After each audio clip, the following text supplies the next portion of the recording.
আমার মালিক তাইয়া রয়েছে রে, আমার মালিক তাইয়া রয়েছে রে।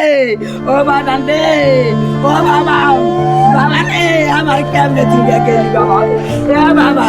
উন্নত জীবনের আশায় ইতালিতে যাওয়ার স্বপ্ন দেখেছিলেন তরুণ সোহাগ মুন্সি, কিন্তু সেই স্বপ্ন শেষ হয়েছে লিবিয়ার দালালদের নির্যাতনে। পরিবারের অভিযোগ, দফায় দফায় মুক্তিপণের টাকা নেওয়ার পরও শেষ পর্যন্ত আরও 28 লাখ টাকা দাবি করে দালাল চক্র।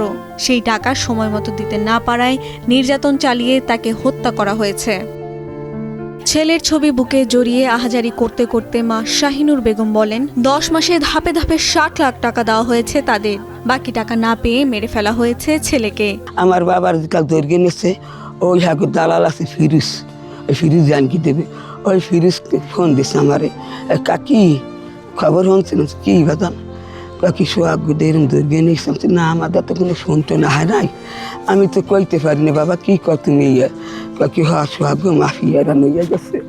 মাদারীপুরের মজুমদার কান্দি এলাকার কৃষক আশরাফ আলী মুন্সির ছেলে সোহাগ গত 24 জুলাই লিবিয়ায় মারা যান বলে পরিবার জানিয়েছে, যদিও স্থানীয় দালালরা বিষয়টি গোপন রাখে। পরে 29 জুলাই রাতে লিবিয়ায় থাকা মাদারীপুরের এক প্রবাসীর মাধ্যমে মৃত্যুর খবর নিশ্চিত হন সোহাগের বাবা ও বড় ভাই।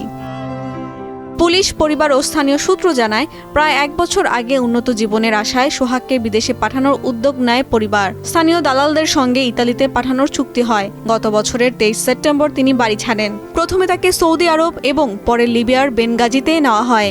সেখানে পৌঁছানোর পর বাংলাদেশি দালাল চক্র তার পাসপোর্ট কেড়ে নিয়ে রাজধানীর ত্রিপলিতে দালালদের নির্মিত একটি বন্দিশালায় আটকে রাখে। এই ঘটনায় জড়িত একজনকে আটক করা হয়। আমরা সোহাগ মারার বিষয়ে একটা যার অভিযোগ পেয়েছি, অভিযোগ পেয়ে মামলা রেকর্ড করেছি। এর মূল আসামি ইতিপূর্বেই আমাদের হাতে আরো 10-15টা মামলায় সে অ্যারেস্ট আছে, তাকে এই মামলায় অ্যারেস্ট দেখানো হচ্ছে।